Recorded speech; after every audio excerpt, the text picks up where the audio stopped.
salvación versus discipulado. Dios quiere integrar en este tiempo la salvación y el discipulado. Entonces, esto, ¿verdad? Uno se lo dice a uno mismo y el Señor se lo dice a uno mismo y uno lo pasa, ¿verdad?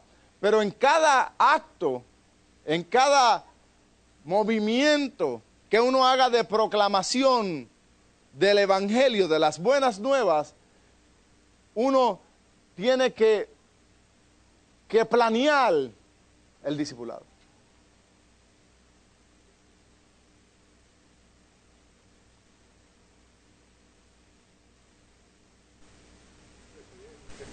Porque sería irresponsable predicar salvación y que se arreglen como puedan.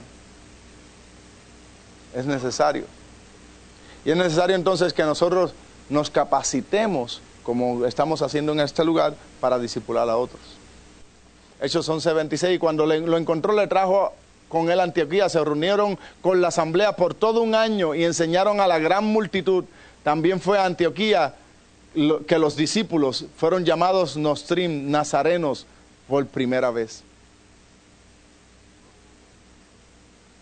Hechos 14:21, después de proclamar las buenas noticias en esa ciudad y de convertir a muchos en discípulos, de convertir a muchos en discípulos, de convertirlos a la salvación, no, de convertirlos en discípulos, regresaron a Listra, Iconio y Antioquía, fortaleciéndose a los discípulos, alentándoles a que permanecieran fieles a la fe y recordándoles que es a través de pasar grandes tribulaciones que entramos en el reino de Dios o de Yahweh.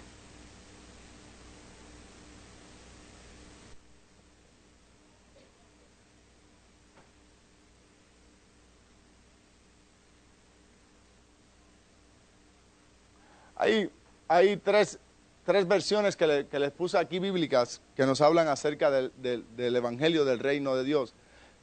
Sin embargo, aquellos que fueron dispersados anunciaban las buenas noticias de la palabra donde quiera que iban. El mismo texto. Pero los que fueron esparcidos iban por todas partes anunciando la promesa de redención o la promesa de salvación. El 8:12 dice, pero cuando creyeron a Felipe que anunciaba el Evangelio del Reino de Dios y el nombre de Jesucristo, se bautizaban hombres y mujeres.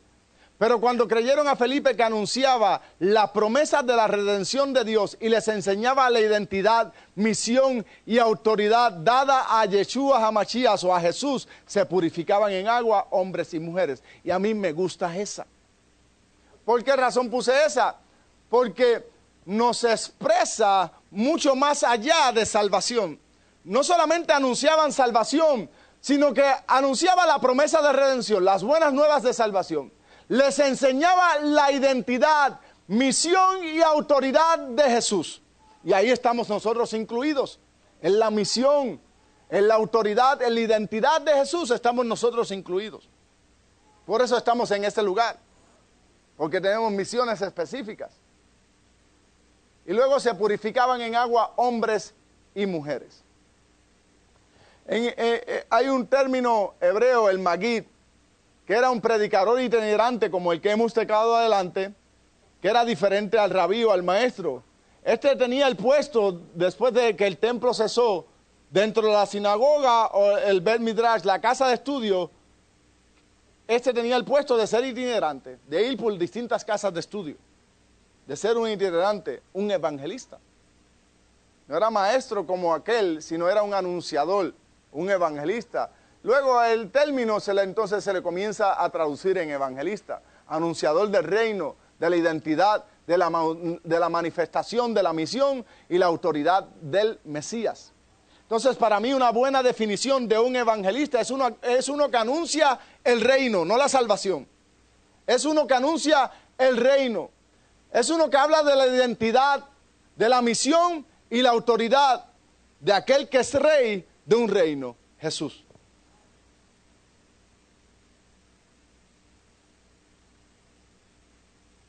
Escape versus envolvimiento. Otra cosa que nos dio el Evangelio de Salvación, una mentalidad escapista. Versus el Evangelio del Reino de Dios, que en la perspectiva bíblica tiene envolvimiento. En la Edad Media, cuando se tradujo la Biblia, se comenzó a presentar la idea de salvación y escape de la vida presente al cielo, donde estaba el reino de Dios. El reino de Dios todavía en este tiempo, no era siglos atrás, en este tiempo. El reino de Dios es en el cielo para muchos. Y el evangelio de la salvación es un escapismo, es salir de los problemas presentes para irse al cielo. Por eso usted ve coritos que dicen, me voy con él, me voy con él, me voy con él, me voy con él, me voy con él. Y no terminan de irse con él. Porque lo que están es locos de salir de los hijos, de los esposos, de las situaciones, porque no les han dado las herramientas para enfrentarlas. Están locos por salir de la pobreza, porque le han dicho que anden a las mujeres con faldas hasta los tobillos y en chancletas. Y pelúa.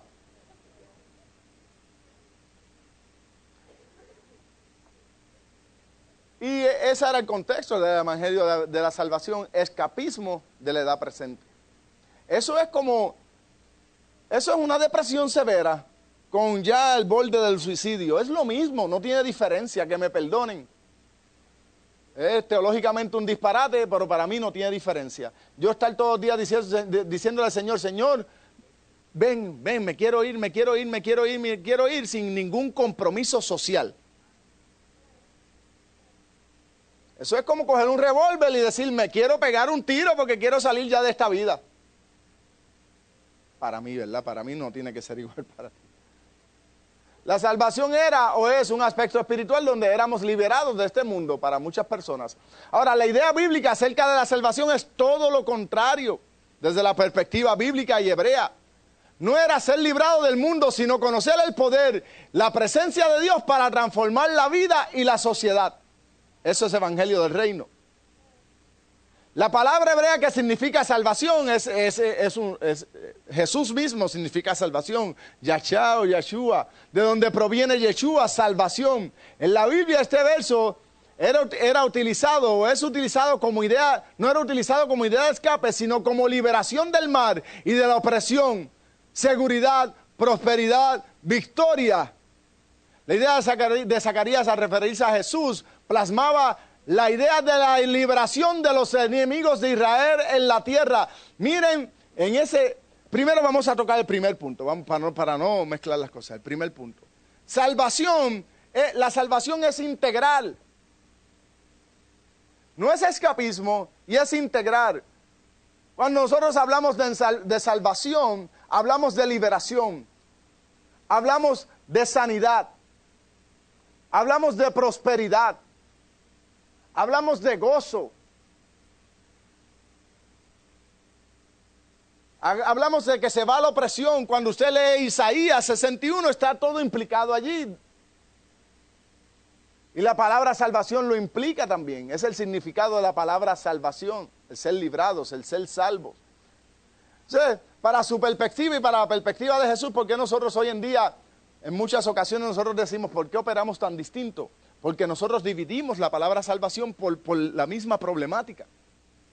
Y entonces para nosotros salvación es un aspecto, liberación es otro aspecto, sanidad es otro aspecto. Y entonces tenemos a un discípulo toda la vida recibiendo liberación, sanidad, prosperidad por bloques. Lo hemos hecho por bloques, ¿no? En este bloque tú recibes salvación, en este bloque tú recibes liberación, en este bloque tú recibes sanidad. Y nunca se hace un discípulo, porque siempre lo tenemos en la niñez, dividido en bloques. Y nunca escalona.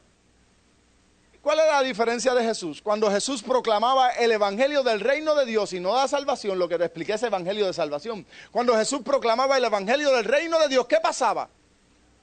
Se salvaban, ¿sabes? Salvación en el término en ese momento de que entendían el mensaje, lo recibían. Se sanaban, se libertaban, los demonios gritaban, se escandalizaban, se iban. Y no era un aspecto de consejería dividido en bloques, sino que era un aspecto integral. Cuando nosotros vemos evangelistas, podemos diferenciar de evangelistas que predican una salvación integral y de evangelistas que predican una salvación en bloques. Por ejemplo, usted puede ver un Carlos Anacondia, es un evangelista que en su momento predicaba salvación, pero los endemoniados se caían por montones. Los sanados, liberados.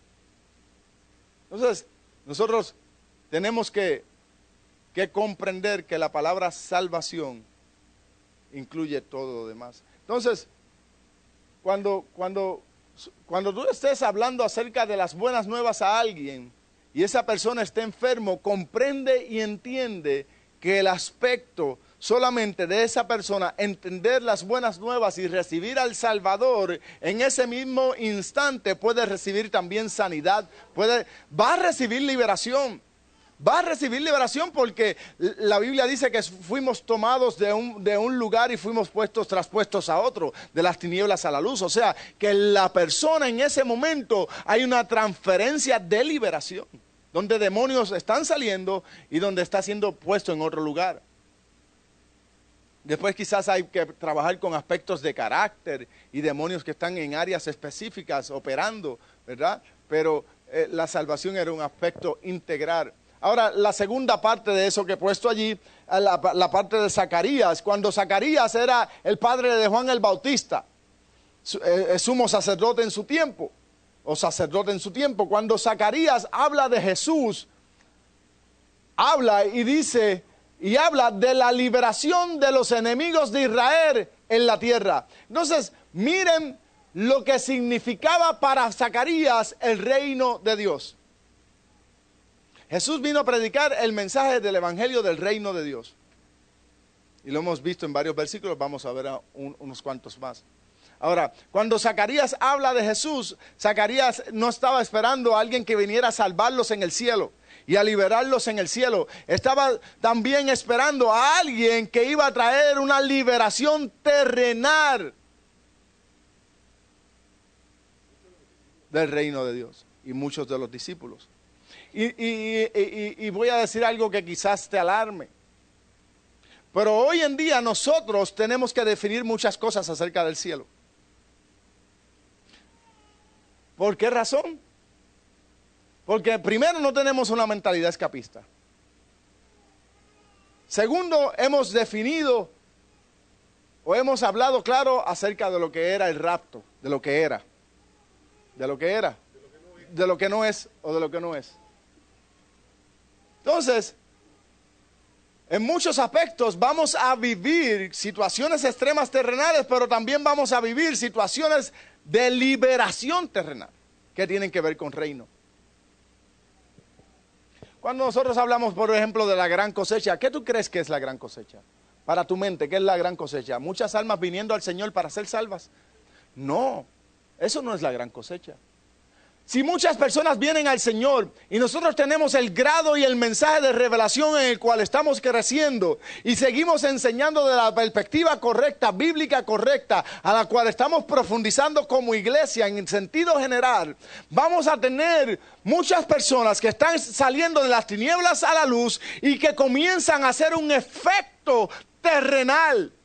Porque comienzan a entender unos principios, comienzan a renunciar a ciertas cosas y comienzan a aplicar un mensaje que se les está enseñando, trayendo un envolvimiento terrenal y una liberación terrenal. ¿Por qué razón? Lo que nosotros llamamos avivamiento. Avivamiento no es tener una iglesia llena de gente. Avivamiento es tener una sociedad transformada. Porque si no tenemos avivamiento, llamamos al evangelio de salvación. Sé salvo, sé salvo, sé salvo. Ven los domingos y haz allá afuera lo que quieras. Sé salvo, sé salvo, sé salvo. Hazte un discípulo y habla del mensaje del reino de Dios allá afuera. Rompe con tus fortalezas. Transforma tu sociedad, tu ciclo. Y son dos diferencias muy marcadas. Por eso no hemos tenido avivamientos sostenidos. Porque ha habido mensaje y ha habido salvación, pero no ha habido cambio de conducta y cultura.